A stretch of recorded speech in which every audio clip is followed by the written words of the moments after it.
Hey, Hound Dogs, I'm David Hankins, I'm Paul Hankins. and you're on the air with Power Squared. This week's show is going to be about Silent Hill, Yes. which is coming on the back of. We're doing a Silent Hill month on Trophy Unlocked, or I like to say our sister blog, which we'll talk about more. And there's a sort of a new announcement about it anyway, right? Yeah. So I'll turn it over to Paul. All right. So, yeah, we had already planned to do a podcast talking about Silent Hill because of the Silent Hill month on Trophy Unlocked.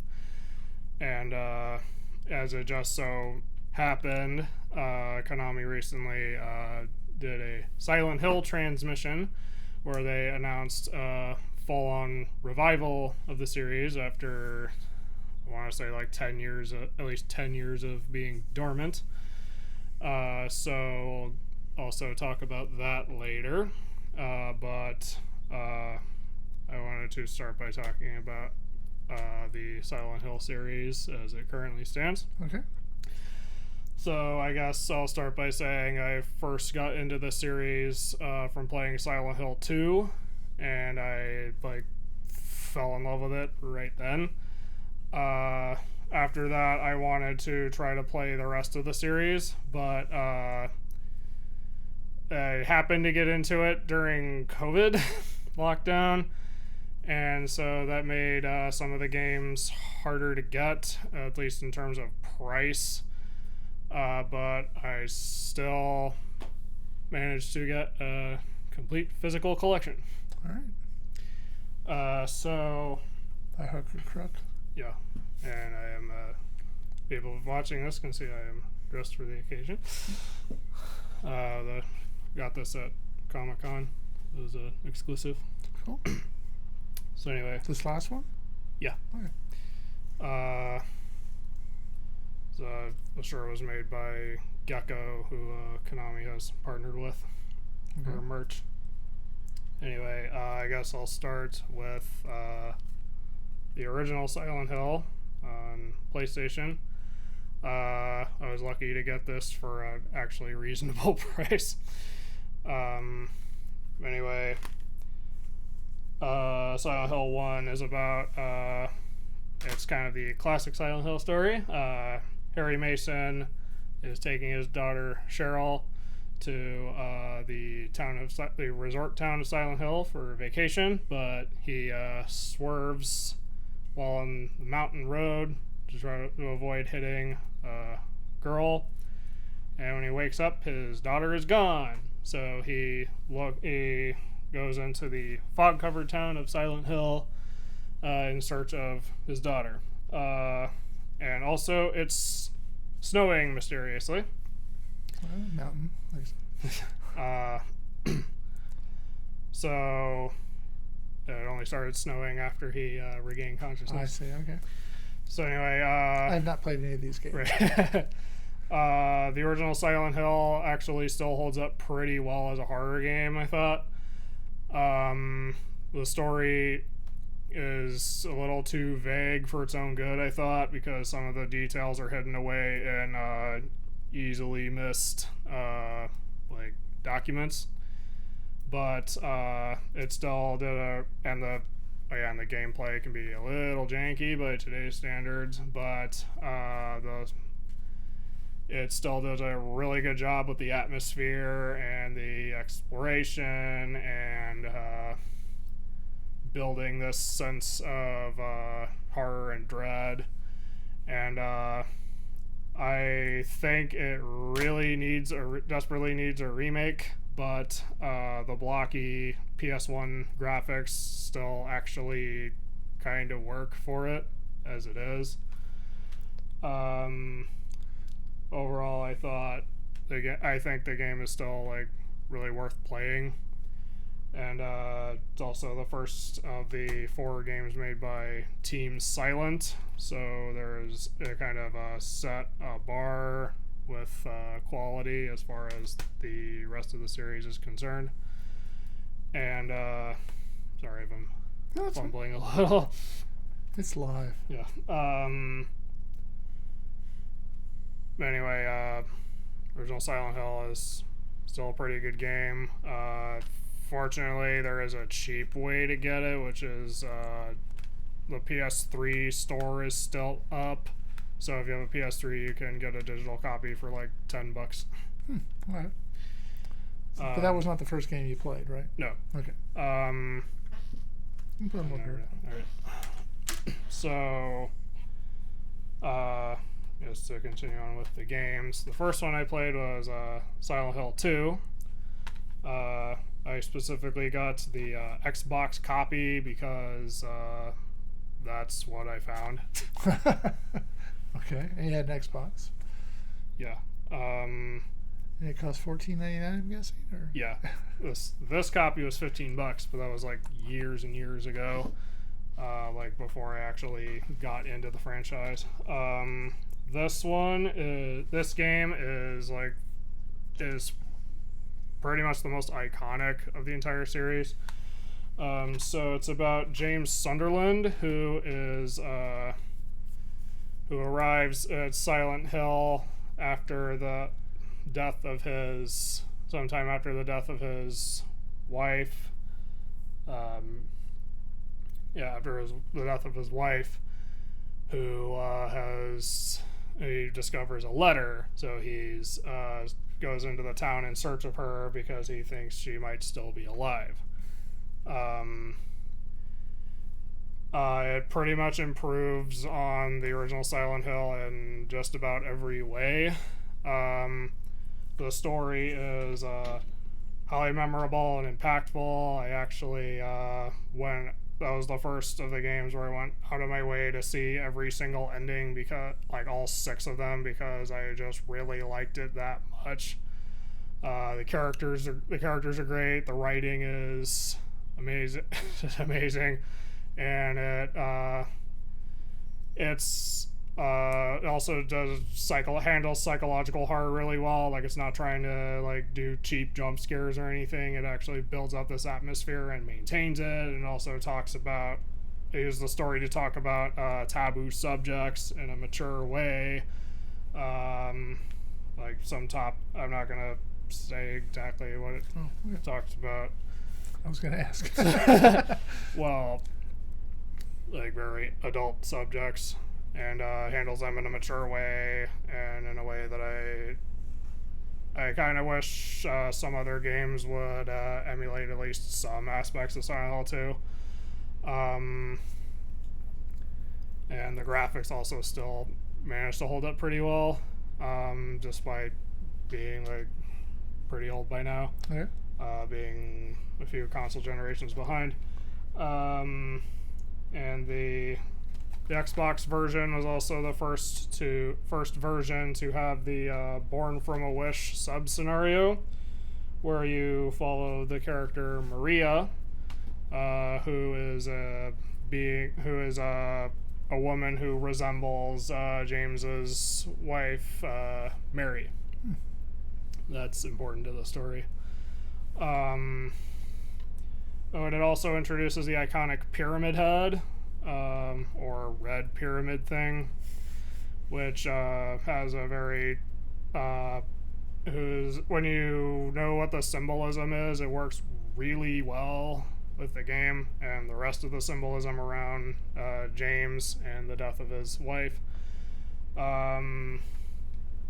definitely holds up, at least in terms of its writing.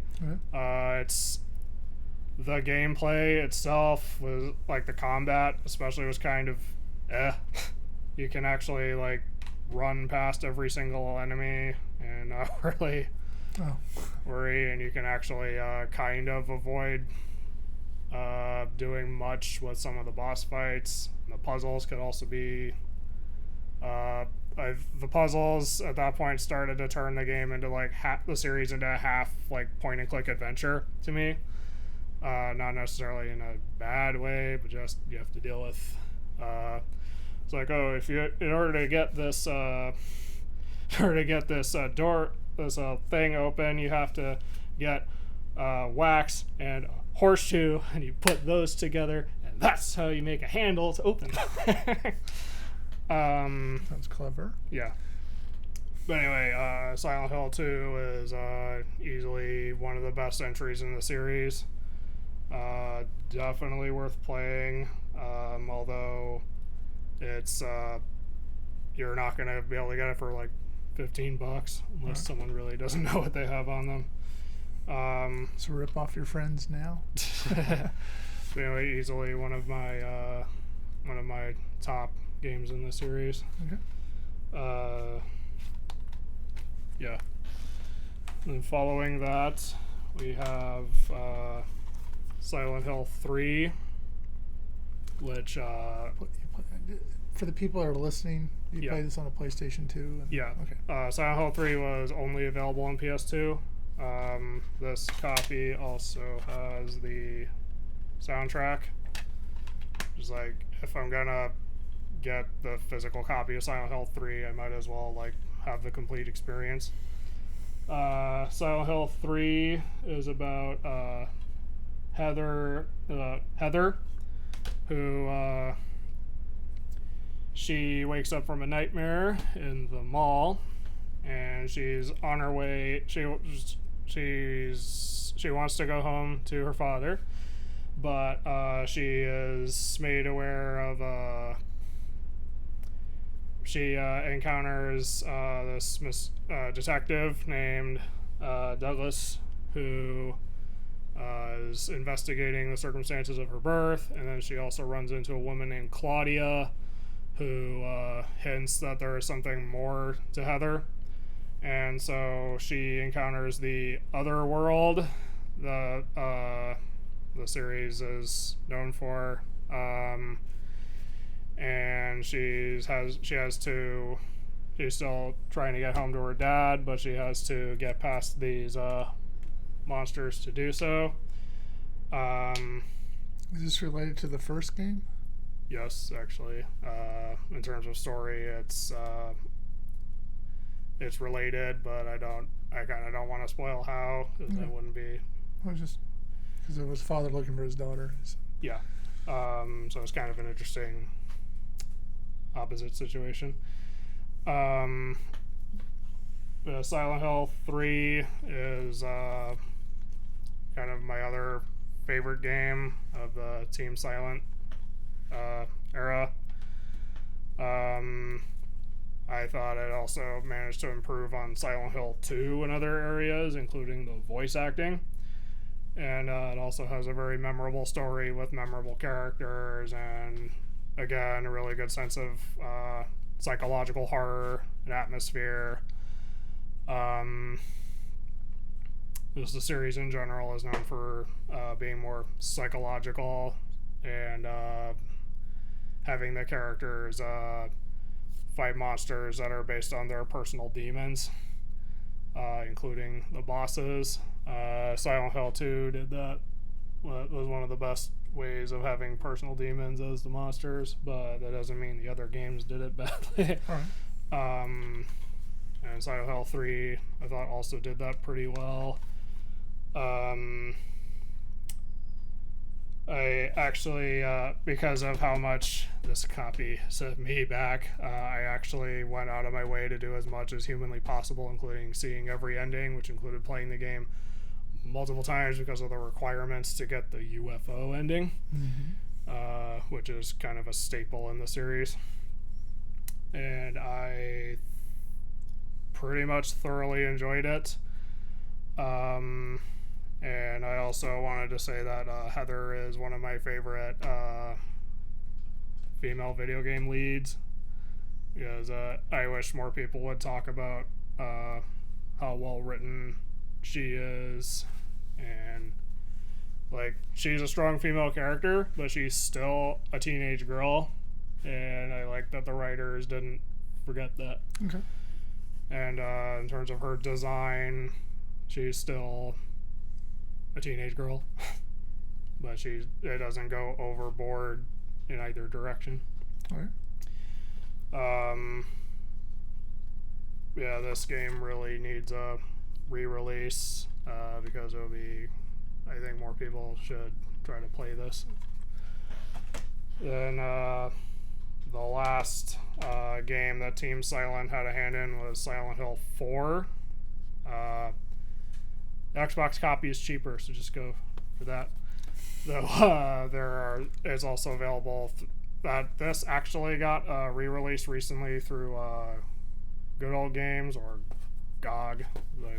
I say that for like $10, but I wanted to play a physical copy. Oh, so it's a digital version? Yeah. Okay. And this one is about Henry Townsend, who is trapped in his apartment building with no way out, and he's been in there for several days. And when he sees a hole in the wall of his bathroom, he goes through it because that's all he can do. And he finds himself going through multiple worlds in an attempt to escape his apartment. And he also finds himself wrapped up in a story involving a supposedly deceased serial killer. Okay. Or a serial killer. This one Silent. Yeah, with this one, Team Silent went out of their way to be different because they didn't want it to feel like the same old Silent Hill. So the story feels very different, but I didn't think it was a bad thing for them to try something new. The gameplay is also very different. Like, you don't have an infinite inventory. You have to occasionally go back to your apartment. And the interesting thing about the apartment is for the first half of the game, it heals you, but in the second half of the game, it harms you. So you have to, later on, you have to minimize your trips. And because there are hauntings that can hurt you depending on which part of the apartment you're in. It was also actually interesting how the apartment portions are in first person, because that was the first time Silent Hill had done anything first person, and it made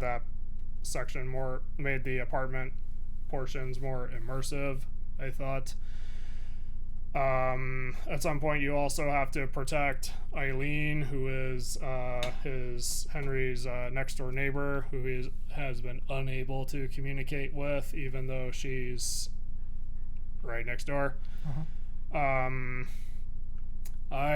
didn't think that protecting Eileen was as bad as everyone kept saying it was, because I realize that a lot of people, when they talk about how painful it is to protect Eileen, they just really, I think they don't try hard enough.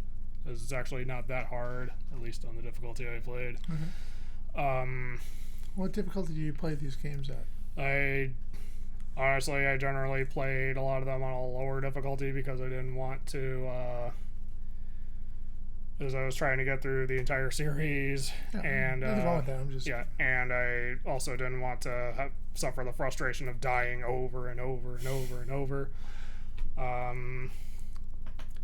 But with Silent Hill 3, because of the requirement to get something, I had to play on hard once, and that was actually kind of worth it, because that also actually changed some things on a fundamental level, so it made it a different experience. Like, for example, going backtracking to Silent Hill 3 a little bit, hard mode changes certain behaviors, like Heather can actually fall off ledges unless she's crouching, and she's also clumsier, so she can bump into walls. And there is actually one puzzle that can actually kill her. But anyway, Silent Hill 4, speaking of puzzles, this one also de-emphasized them because it was more about exploration, which I was fine with, because the puzzles in the Silent Hill games were getting a bit complicated. Like, if you play this on the highest, if you play Silent Hill 3 on the highest riddle difficulty, then there's the infamous Shakespeare puzzle, where very early on, to get the code for a door, you have to be very intimately familiar with the works of Shakespeare to get to put the books back in the proper Oh, I see. Okay. order. Yeah, Silent Hill 4 didn't have that. However, it did introduce dealing with ghosts. The ghosts are invincible unless you use these swords that pin them in place, but you only get, but there are only 4 of them in the entire game. So it's best to just use them on the boss ghosts, because a couple of those can actually follow you throughout the rest of the game after they first appear. And you also have items that can help you, like candles. Candles can help deal with hauntings, and saint medallions can push ghosts out away from you, like kind of a force field. Mm-hmm. And I will say it's actually I also, and because I played the Silent Hill games multiple times, I also actually learned some speed running techniques, because I was watching Punchy, who is a Silent Hill speedrunner, and the games actually have some interesting speedrun tech. Like for Silent Hill 4, there's actually this really cool glitch that lets you skip an entire section, because you're taking advantage of how the game handles Eileen's AI and hit detection. Okay. But anyway, again, Silent Hill 4 also still has some memorable moments, and the encounters with Walter Sullivan, who was first mentioned in Silent Hill 2, actually, were pretty memorable. So, the monster design wasn't as inspired, even though the symbolism still kind of fits, but it feels a little more like generic. But anyway, I still liked Silent Hill 4 probably more than some other people. Okay. So I would still personally recommend playing this. I've noticed that they're all rated M. Is that true for the whole series? Yeah. Yes. Okay. Because of it's mostly because of some of the imagery and a lot of the subject matter. Yes. Adult themes. Yeah. Okay. Which in this case includes murder. All right. So after 4, you... Right, so this also ends Team Silent's involvement with the series, because they disbanded after 4, / Konami let them go. Okay. But I guess before I move on to the Western developed games, I want to talk about a couple other things related to the Team Silent stuff. Silent Hill HD collection. On PS3. Yeah, on PS3. There's also the only one that got patched, so my experience was post-patch, as opposed to, I noticed when people complain about certain Silent Hill games like this, they mostly talk about it pre-patch, so I personally don't think that's super fair. But anyway, even after patch, this is still the suboptimal way to play Silent Hill 2 and 3, even though it is the cheapest way to play them. So this is a remastering of them? Or? Yeah, so this is, on paper, a remaster of Silent Hill 2 and 3 for PS3 and 360, Xbox 360. But they didn't have the source code, so they used an unfinished beta build for both games, and they also had to re-record the voice acting. Personally, I didn't think the new voice acting was as bad as other people were saying it was, even Silent Hill 2. Although with Silent Hill 2, part of the patch was the ability to use the old voice acting, so the option is there for that. Between the two games, I thought Silent Hill 3 actually got off like a lot better than Silent Hill 2 did. Even the new voice actors even fit the characters I guess you could say, fit the characters' appearances a lot better than the Silent Hill 2 recast did. And it's like you'll even after the patch, you'll still come across like a bunch of weird graphical changes or graphical differences. Like there's a sign that's infamously now in Comic Sans, or you'll find some unfinished stuff like a particular blood splatter in Silent Hill 3. Instead of being like this contained thing, it's this giant pool of blood. But overall, if you're like desperate for a cheap way to play Silent Hill 2 and 3, you could get by with this. You just have to know it's like pretty suboptimal. Okay. And I don't know why they didn't like try to use the retail discs like what some other HD collections did. Oh, I remember now. Another thing about this was they removed because it was an unfinished beta build. The original release didn't have the fog, so they patched it back in. Yeah, it's kind of a major thing, isn't it? Yeah, but if you were going to play HD collection, you'd definitely have to get the PS3 version because they actually fixed that one. And that noise is the disc rattling. Yeah, the disc rattling. Okay, so we have like snakes on the show. So the other thing related to the Team Silent stuff is the Silent Hill 1 and Silent Hill 3 actually got movie adaptations on the big screen. And this is the first Silent Hill movie, the collector's edition Blu-ray release. That you haven't opened? Yeah, I haven't opened it yet. Okay. I streamed both of the movies because it was easy to do that at the time. But this one is directed by Christoph Gans. Hopefully I pronounced that correctly. It's not going to be coming after us, I know. So it generally follows the plot of the first Silent Hill, but it's about it's about a woman named Rose da Silva, who is searching for her daughter in the town of Silent Hill. And Sean Bean's the dad? Yeah. Okay. Seen that one. Now, this is not, in terms of story, this isn't a completely faithful adaptation of the first game, as it takes its own creative liberties and also uses Pyramid Head for some reason. I think that's just because it's an iconic monster. You know him from the game, so here he is in the movie. Yeah, even though Pyramid Head was made for a very specific symbolic purpose. But I digress.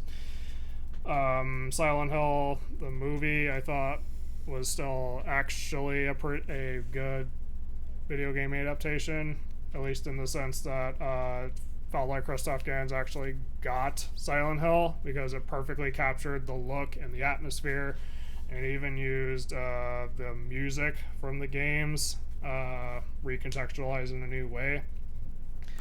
And the music throughout pretty much all of the Silent Hill games is really good because of Akira Yamaoka's talent with making memorable music.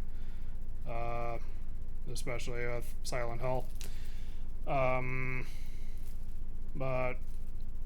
yeah, I guess all I can really say is it should say something if I like this enough to want to own a physical copy.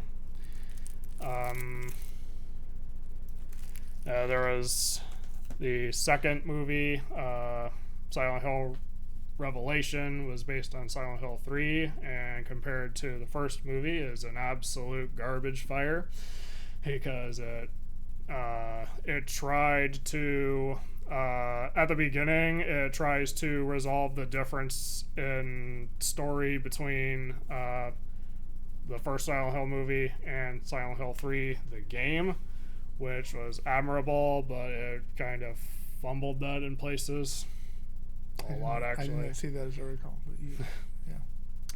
Oh yeah, I actually showed you the first movie. Right. Oh, I watched that. Yeah. What did you think of that? It was okay. I'm not really into the horror genre too much, Yeah. but and I wasn't familiar with the symbolism they were going for. With he was just like, who's this guy? You Yeah. know, but Silent Hill Revelation. It's kind of a character assassination for everyone. Like Heather is, it kind of follows the plot of Silent Hill 3, but it's told a little differently. Heather is taken from a strong female character and turned into closer to a damsel in distress, which kind of pissed me off. okay. Then Vincent, also, of all the side characters who are in here, and their roles are altered a bit. Vincent felt the most different and not a good way to me. The monster designs were a lot more generic or not as good as opposed to here, where they lifted monsters directly from the games. There was more reliance on CG. The Lakeside Amusement Park, besides not being by an actual lake, which defeats the purpose of the name, that in the game, Lakeside Amusement Park has some really iconic and memorable moments and shots, and it's done really well. But in the movie, it's just generic horror stuff. Like they still got Robbie the Rabbit as the mascot, but they don't use it as effectively. And Revelation also relies a little bit more on cheap jump scares, kind of tearing the symbolism apart. I think it has something to do. Sometimes with sequels, either the money's way bigger or it's way less. And maybe it sounds like this had less of a budget to work with. Maybe it was also a different director who was also the writer. And I get the feeling that even if they were a fan of Silent Hill, I felt it was one of those adaptations where it feels like they didn't get it. Okay. So that was super disappointing, and it should say something if I don't have a physical copy of that. At least not right now. If it was cheap, maybe. All right. So following the disbanding of Team Silent, Konami outsourced the series to Western developers. The first one was Silent Hill Origins. This is the physical PSP copy. I actually played it digitally first because I could, but then after I finished it, it's like I want it physically to fill that gap. And is that the only way you could get it physically? It's actually also available as a PS2 version, but the PS2 version is way more expensive because it's harder to find, and it was kind of designed with the PSP in mind anyway, so you're better off just playing the PSP version because that's also way cheaper. In general, the Western games are a lot more affordable than the original Japanese entries. So Silent Hill Origins, you can probably tell by the title, is a prequel, and it follows Travis Grady, who enters the town of Silent Hill in search of a girl that he rescued from a fire, and he also comes across his own troubled past. Is he from Silent Hill? Yeah. Okay. I think so. Silent Hill Origins, you could tell that the developers had a lot of reverence for the original Silent Hill because it copies the gameplay and to some extent storytelling style of the first game, which was fine, but I thought it kind of stuck a little too closely to it. Was it original enough? What? Wasn't it original enough? Yeah, and it also started the trend of Pyramid Head ripoffs with The Butcher. But anyway, I at least liked that the developers made it with the PSP's portable nature in mind, because it's designed around like you could theoretically play this in bursts. And it works really well on the small screen, and I do recommend playing it at least once the way they suggest, which is like in the dark with headphones for maximum immersion. But and it also had an interesting game mechanic where you go back and forth between the other world and the real world using mirrors in specific locations, because that also helps you solve. You also have to solve puzzles by going back and forth between them, and the other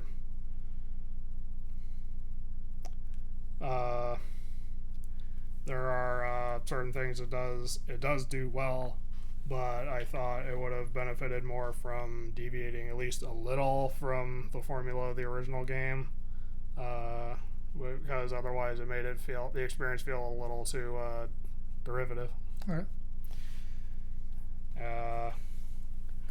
Then following that one, we got probably one of the least liked of the Western games, which was Silent Hill Homecoming.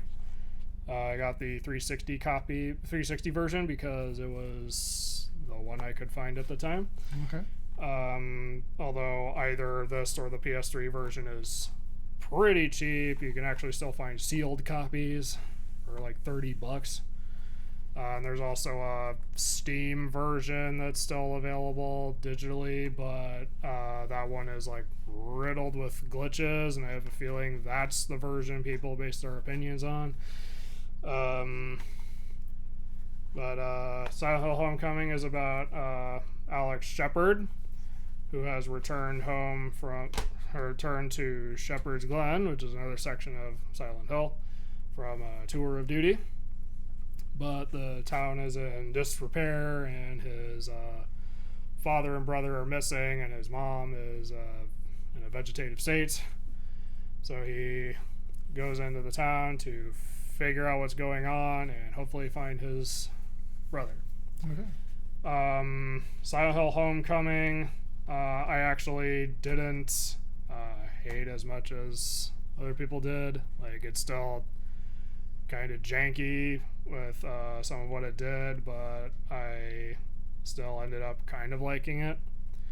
I think it's more, although I think it's more like I like the ideas behind it, but I thought the execution could have been better. Like a war vet in Silent Hill is actually like super perfect, because imagine the personal demons that a war vet would have. Mm-hmm. But I felt like it didn't take as full advantage of that idea as it could have.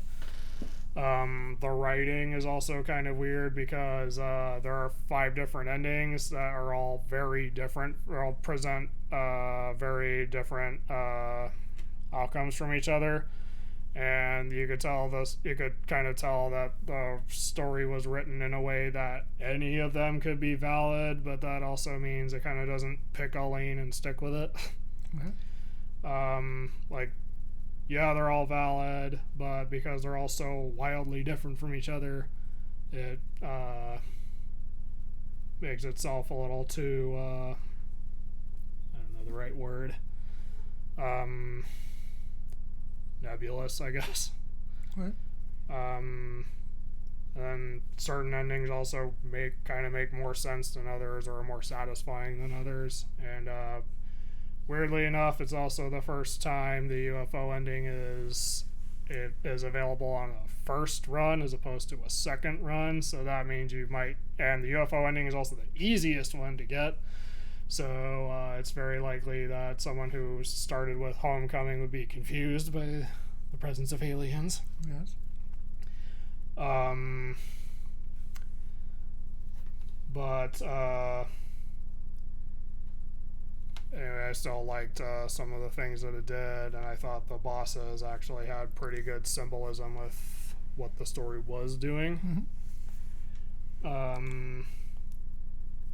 And it actually has one of my favorite pieces of music from it, which I later learned was called The Terminal Show, It's the song that plays during the main menu.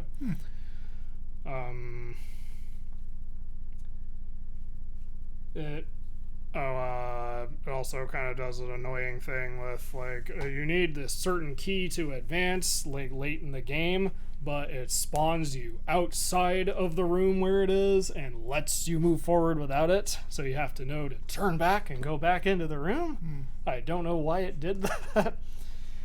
And I guess the other divisive thing is it also obviously takes more inspiration from the movie, because it was kind of around the time the first movie came out. And I guess they did that to try to cash in on like the movie audience. But then that also introduces some contradictions, like implies that it's ash instead of snow. Because in the movie it's ash because there's this coal fire underground. And then it also introduces its own clone of Pyramid Head that's almost literally Pyramid Head. And actually the producer agreed with me that's no. Okay. So despite some jankiness, this is still a good cheap Silent Hill entry, even if it's not the best. Okay. Probably I can agree it's one of the weakest. Then after that, the same people that made Silent Hill Origins also made Silent Hill Shattered Memories. You mean Homecoming or Origins? Origins. Okay. Made Shattered Memories, which is a reimagining of the first Silent Hill. So again, the developers have a lot of reverence for the original game. But this time, Harry Mason lost his memory after the crash, and the game has this unique mechanic where it psychologically profiles you as you play and alters the experience, including the story, based on that. Based on the decisions you make in the game? Yes. Okay. And actually based on some little things you do, like which room you decide to go into, or which building you decide to go into, which rooms or items you look at. So it's very interactive that way then. Yeah. Because it takes... this is the Wii version, but there was a PS2 version as well, and I believe maybe a PSP version. But it was definitely made with the Wii in mind because it's the most immersive that way. So if you're gonna go one way, I would say this is the way to go. Okay. It's very interactive. I actually thought the game was pretty well made because it also tried to do something. Because it was a reimagining, it tried to do new things. Harry Mason isn't exactly the same person. And I liked the idea that your actions influence the outcome. Plus, you occasionally, and all the characters are done in a different way that still kind of fits with their roles in the original game. There are sections where you are in Dr. Kaufman's office. He's a therapist, and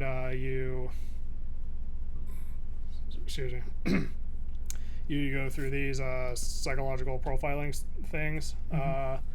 But there is no wrong answer. But some of the things you say in there do still have some amount of influence on what happens next. Okay. And influences your psychological profile that the game actually spits out at you at the end. Okay. And how did yours come out? I forgot exactly what it said.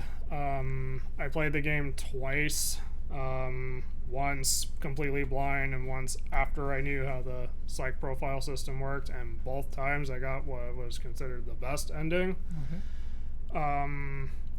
Does that mean you're pure of heart and all that? It's still, I wasn't sure how 100% accurate the psych profile was, but it still gave me something to think about. Okay. It also has this really neat twist at the end that I really don't want to say. Okay. But I highly I highly Whispered in my recommend. ear. I would still highly recommend Shattered Memories if you can actually find an affordable copy. Okay. Because all these seem to be going up in price, I gather. Yeah, like Shattered Memories out of all the Western developed games is probably the most expensive, but the Wii version is still worth it. I guess I should also say this game is also more puzzle focused, but it uses the Wiimote pretty well for that. And a smartphone mechanic that helps you keep track of stuff, including you can also take photos that will help you with puzzles. It came in handy. You only actually need one photo in particular, but if you're playing it completely blind, it's still a useful tool. And there's no combats, but there are chase sequences. The chase sequences are kind of but it's still, the site profile system still kind of reads how you play those chase sequences and then throws you for a loop. Okay. So anyway, that was actually pretty neat alternate take. Okay. And then the last of the Western developed games was Silent Hill Downpour. I actually have both versions. Wow. The PS3 and 360. I played 360 one first, but then I wanted the PS3 version because it doesn't. The PS3 doesn't scratch its own discs. This didn't get scratched, but you know. Downpour is about Murphy Pendleton, who was convicted of a murder, and during a prison transfer, the prison bus swerves off the highway, and he ends up in the town of Silent Hill, and has to find his way out. I actually really liked Downpour. I know that's kind of a divisive opinion, but I actually really liked it. Because I went for every ending, I had to play the game 3 times, but that's because the save system is actually one of the worst in the series. And you can't skip the cutscenes, but not being able to skip the cutscenes, ironically, actually made me pay attention to the story each time, and I actually got more out of it every time. So I better understood what it was going for, and I actually saw the passion that the team had for the Silent Hill series in some of its beats and moments, and it's also more open world compared to the other Silent Hill games, but it's kind of a restrained one that you don't have to, and all of the side quests are completely optional. And I thought playing through, seeing all the endings was personally worth the effort. Okay. And Murphy is also, it's also interesting to play as a prisoner, and it actually takes full advantage of that in its story and the symbolism. And what's also interesting is his past with the supporting character Anne Marie Cunningham, who has a personal vendetta against him, and those two stories connect together in a very great way at the end. Whether or not what can be divisive about the endings is that it changes the nature of like what happened with Murphy at the beginning, but I still found like 3 of the endings pretty satisfying. Okay. Including the joke ending. The joke ending was so worth the effort. Okay.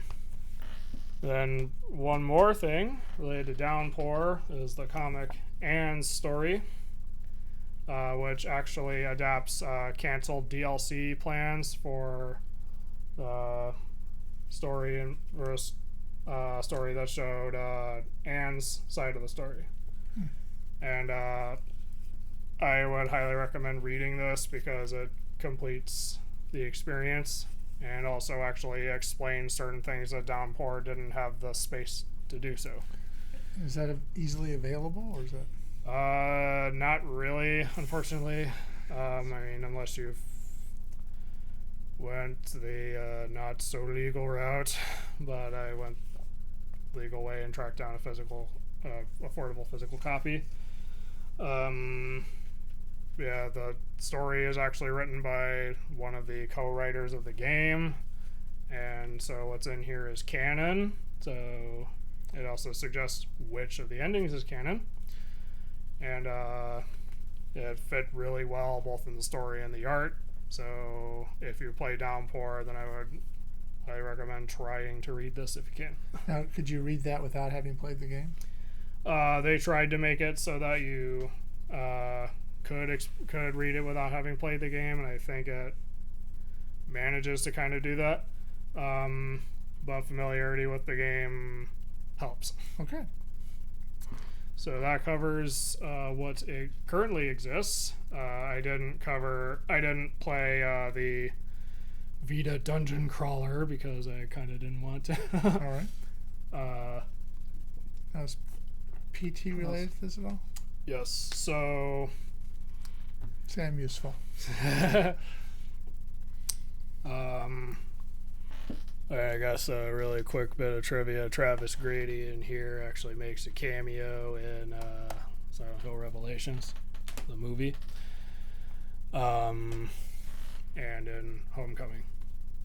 So they're connected. Okay. Sort of. Anyway, there was PT, which was a playable teaser for the canceled Silent Hills, which would have been directed by Hideo Kojima with and Guillermo del Toro, and would have had involvement from Norman Reedus and Junji Ito, who was a famous horror mangaka, and he would have handled the monster designs. I don't know what other Team Silent members might have been involved. I guess I forgot to mention something about Downpour. This one was the first Silent Hill game to not have Akira Yamaoka do the score. It was instead Daniel Leaked, who is known for, I think he did the music for Dexter. Okay. But the series Dexter? Yeah. Okay. He's not as good as Yamaoka, but he really tried his best, and I thought he still did a good job regardless. Okay. But with PT, that was made available on PS4. It is currently chained to PS4 because Konami delisted it after they canceled Silent Hills, which happened because of a falling out with Kojima. But PT I thought was still a really good experience. We played it here on the show once, right? Yes, we did. Oh, yeah. I guess technically PT is the first Silent Hill related thing I played, but the first proper game I played was Silent Hill 2. Because PT, although it wouldn't have represented the final product, it even says so at the end. Its use of atmosphere was second to none, and it still has left a major impact on horror games to this day, and its positive reception actually convinced Capcom to continue going forward with what they had already been doing with Resident Evil 7. PT was also wholly in first person, so after playing through the rest of the series, I played PT again and saw how it was definitely Silent Hill. It was wholly first person instead of just partially in first person, so it kind of took the best elements of Silent Hill 4 and improved on them. And then it also has these subtle puzzles that are done really well, and it also has a ghost named Lisa who can potentially jump scare you, but the jump scare is actually done in a very respectable way. It's probably one of the most iconic pieces of Silent Hill media. I hate that it's lost media now, unless you have it still on your PS4 like I do. No, don't erase. Yeah, I actually have a note not to delete Right. PT. Okay, so and most of these, what we talked about today, you're reviewing during the month on Trophy Unlocked. Yeah, I assume there's going to be a review hub at some point with all of these. yeah. Because you reviewed another game before, right? Yeah. Yeah. I had previously reviewed Silent Hill 2 by itself, and that I did re-review PT because of the new context. Mhm. But I decided not to re-review Silent Hill 2 because after playing it again, my opinion didn't really change all that much. Okay. So after PT and the Falling Out with Kojima, the infamous Fallout with Kojima, the series went dormant for like a decade, or at the very least it feels like that. Okay. So or for several years, let's say, until recently when Konami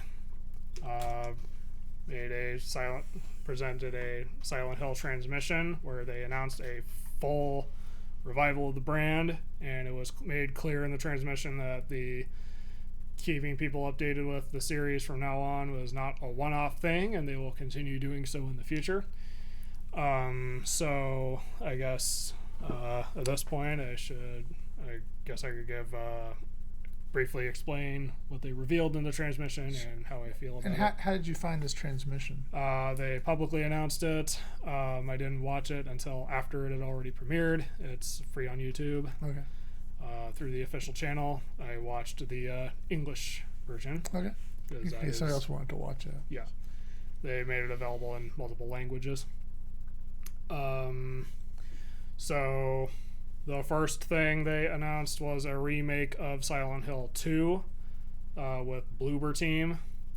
Bloober Team, I got the impression is a kind of divisive developer because it's like the story or the atmosphere is really good, but the writing and gameplay is meh. Okay. But with Silent Hill 2, it was clear from how they talked about it that they were very, very passionate about that game. And they even managed to get Masahiro Ito, the original monster designer from Team Silent, and Akira Yamaoka, the original composer, back on the project. That's good. Plus, the story is all there, and the environment is all there, and everything is all there. They just need to update everything and modernize it. They're even doing what Resident Evil 2 Remake did and taking the fixed camera perspective and changing it to over the shoulder to try to make it more immersive, which is also a way of modernizing it. So I'm actually excited for Silent Hill 2 Remake because, again, it's a pretty iconic game, Right. and more people have an opportunity to experience it. And again, they actually got members of Team Silent back in the Are they planning to do more besides just redoing Silent Hill 2? yes. Okay. I don't know about any other remakes, but to transition into the next item, I suppose the question is, why didn't they remake the first game? Because that one is in desperate need of a remake. Yeah. It sounds like 2's been done before. Right. Well, it was remastered. Right. This is a full-on Right, remake. but I mean, it sounds like they've done 2. Yeah, so why not 1? Well, I figured out why after the next announcement, which is a brand new Silent Hill movie featuring the original director and producer of the first one. So they also explained while they were talking about it, including showing off some concept art, that what started the revival of Silent Hill was Christoph Gans managed to convince Konami to let him make another movie, and the person that they talked to decided, well, if we're going to bring back Silent Hill back, it can't just be a movie. We got to have some games to go with that. So they reached out to other developers and decided, okay, we should just bring back Silent Hill. Okay.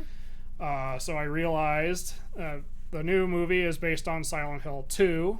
And it's called Return to Silent Hill. I realized that as soon as they said it was based on Silent Hill 2, that's why they remaking Silent Hill 2, because it's likely to cash in on people who like, yeah, I just saw the movie based on Silent Hill 2, but now I want to play Silent Hill 2. Oh, there's a new version. Okay, they call it synergy. Yeah, it's kind of the reason why Naughty Dog remade a remaster of The Last of Us. Okay. Because, well, they're going to come out with an HBO series based on The Last of Us, and so those people might want to play the game. Now there's a new $70 PS5 version. Spend your money. Yeah. So I'm actually looking forward to Return to Silent. I actually want to see Return to Silent Hill because it has the original director and producer, and they clearly care very deeply about Silent Hill. And I also am one of those people who like that they completely ignored Revelation when they talked about it. So as part of the brand revival, they also announced 3 additional projects. One of them was Silent Hill Ascension, which is a weird live TV interactive experience thing where the actions of the viewers and the actions of the viewers affect the direction of the story and shape Silent Hill canon forever, and it can't be there is no reset button. I'm kind of not a huge fan of that idea, Right. but especially since Bad Robot is involved. So Until something better comes along. Yeah, so that's kind of yet another thing J.J. Abrams has touched, whether you like it or not. Right. So the other projects were Silent Hill Townfall, which is a full game. It'd be released by Annapurna Interactive, who released Stray, which was a recent popular game. They only showed a cinematic trailer, which was interesting, especially because they're going for something unique with it, but I would like to see actual gameplay. But either way, as soon as I can see gameplay, I can judge whether or not I want to play it. And then there's Silent Hill F, which was the last thing they showed off, which takes place, it's a Silent Hill, but it takes place in 1960s Japan. And Okay. once again, it was just a cinematic trailer, but it was very well done, and is easily the most visually unique out of all of them. So I'm curious where that will go. So I guess either way, I'm actually pretty excited about the fact that Konami is actually bringing back the brand in full force, and I am at least cautiously optimistic about the future. So when does the first thing roll out? I don't think we actually got Okay. a window, but I would suspect 2023/2024 for the earliest stuff. Okay. I got the earliest for their projects. But I do like that the people who are working on the brand now are very passionate about it, because it also had an influence on them doing horror stuff. Okay. So I guess that's kind of where it All right. wraps up. So the reviews currently are available where? On trophyunlocked.blogspot.com. Okay. And there'll be a link in the description. Yes. And if you're watching this on YouTube later and you like this, leave a like, subscribe if you want to see more. And if you have opinions on any of the Silent Hill games or anything revealed in Silent Hill Transmission, please leave a comment below. Always like to hear from people who Yes. actually watch. Okay, and so next week we're going to have the team back together Yes. for team meeting, and then November, it's a whole different month, so we'll get to that later. Yes. All right, so until next week, I'm David Hankins, I'm Paul Hankins. and you've been on the air with Power Squared.